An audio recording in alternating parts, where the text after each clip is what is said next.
Vado poco in stazione, anche perché è un posto un po', come dicono, un po' pericoloso.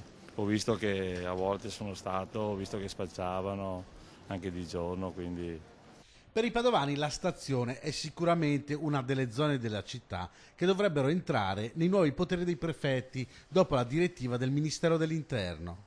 Lo strumento è quello delle zone rosse per vietare determinati luoghi a chi compie reati come spaccio, furti o accattonaggio molesto.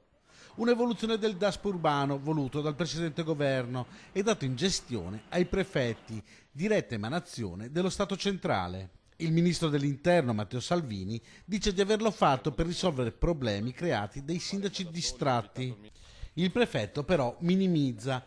A Padova non esiste alcuna zona rossa, dice. Il comune ha già adottato un regolamento comunale per l'applicazione del DASP urbano. La circolare del Viminale sarà comunque discussa nel corso del prossimo comitato.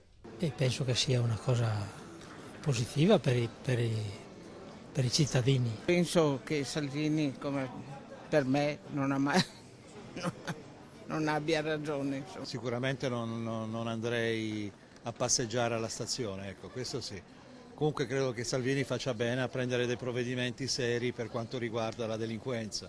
Del resto paghiamo le tasse, paghiamo tante cose e quindi è giusto che anche lo Stato con i soldi investa, sì.